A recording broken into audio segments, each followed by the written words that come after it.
Right, YouTube, the Shadow King Nazu, and I'm here with my review of Dragon Ball Super Episode 85.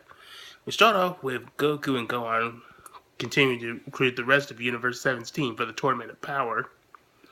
And Gohan says that he's going to off to go recruit Piccolo for it, while Goku is going to head off to Dende and see where he can find Android 17, because, since he's an android, Goku and the rest of the Z-Fighters can't sense his energy.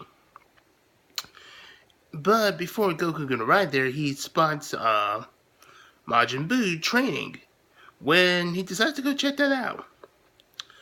Meanwhile, the Supreme Kais of all the 12 universes, save for Universe 7, have a meeting in Universe 11.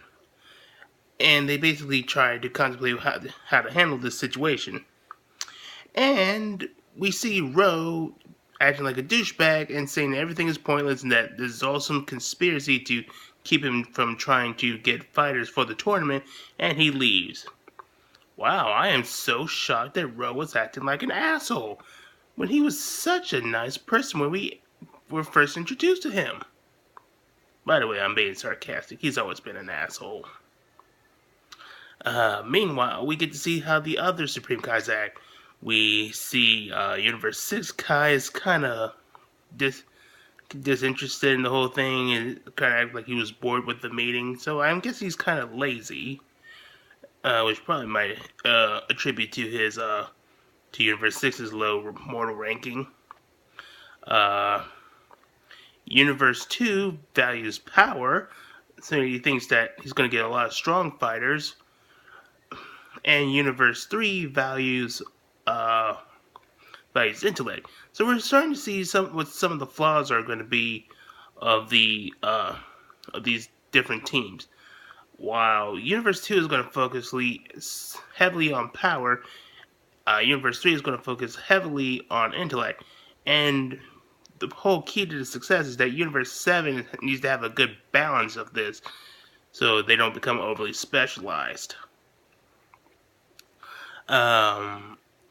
But ultimately, Universe 11 Kai wants to have all the Supreme Kais besiege Zeno into a state of execution, or erasure, shall we say, to give them a chance to bring their mortal level up to the level 7, and they can be spared from erasure.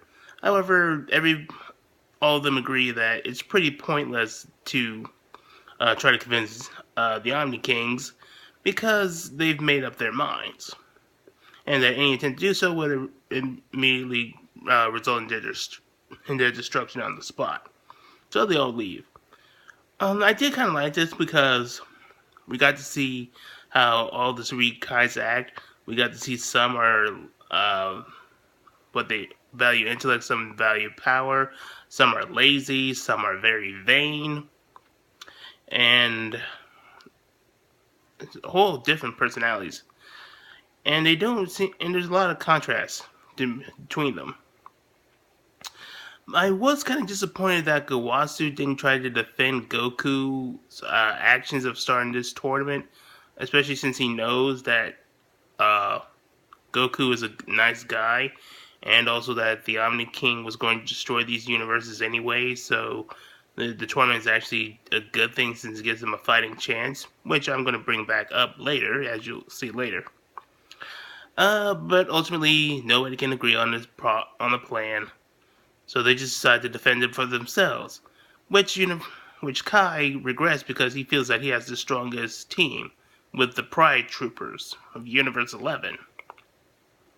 Then back on Earth, we see that Goku's checking out Buu, and Buu has gotten really, really fit because ever since the Omni King exhibition match, he's been training non-stop to get ready for the Tournament of Power.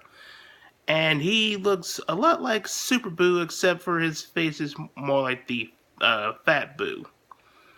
And Goku's rather impressed by this and wants to spar with him. And goes pretty well, but ultimately ends with Buu uh, knocking Goku out of bounds. So it was pretty nice to see that Boo could actually come up with a strategy and in his new state could go toe to toe with a non-transformed Goku. I do kind of like this, and for those of you wondering, yes, I am a Goku fan, but that doesn't mean I'm a fanboy. I will take him when he loses, as long as it's done well, and he doesn't go out like a chump. And plus, Boo is my second favorite character, so I was totally fine with this.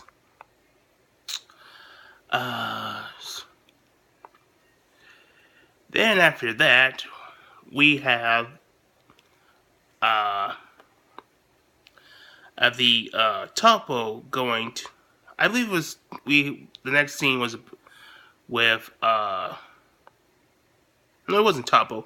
It was the God's Destructions gathering together. They were having a meeting at the behest of Champa, who wanted to make sure that none of them were going to try to cheat during the Tournament of Power. But all of them promised that they weren't going to cheat, especially since the Omni King was suspected and destroy anyone who cheated or try to prevent any of the fighters from coming to the tournament. And some of them start to blame Goku for this whole mess.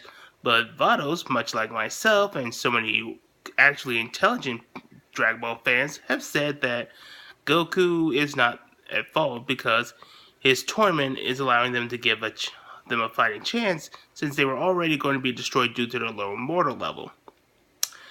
But the gods still don't care because they don't like Goku, mostly because of how he's so casual and friendly with the Omni King. And they think that it's disrespectful. Well, except for Hela, she finds Goku to be an attractive man. So yes, we've had Goku x Chi-Chi, then Goku x Vados, and now we're going to get Goku x Hellas. Oh boy, the fan fiction and fan art is going to go wild. And and as expected, Beerus wasn't invited, much like Supreme Kai of Universe 7, because they feel that Universe 7 is at fault for all this actions, and they don't want him involved. So I really find this scene interesting because it's pretty much a parody on how the fans are reacting, like people blaming Goku, they're not realizing. I mean, there are some that actually realize the situation, that it's not Goku's fault, and other people that just ignore and just to hate on Goku. So yeah, it's pretty much a parody of how the fans react. There are some good fans that actually know the situation and are actually thinking logically, while there are a bunch of dumbasses with heads up their own asses and just stick to hating Goku. And just coming up with a lot of ridiculous things. And then we cut to Universe 11, where Topo is in a suit and he goes into the city that looks a lot like Coruscant. Nice Star Wars reference. And he goes into a bar and thinks about Goku powering up with his Super Saiyan God, Super Saiyan Kaioken, and just contemplating what a powerful opponent he is. Meanwhile, his partner, the General Kepshol, I think that's what his name was, he kind of looks like a mix between Kano and Hushul from Mortal Kombat. When you don't know who Hushul is, don't worry about it. Hushul is the worst Mortal Kombat character ever. Next to Mocap, anyway. But anyway, he says that Topo shouldn't look so down, as he's an inspiration to the people of Universe 11.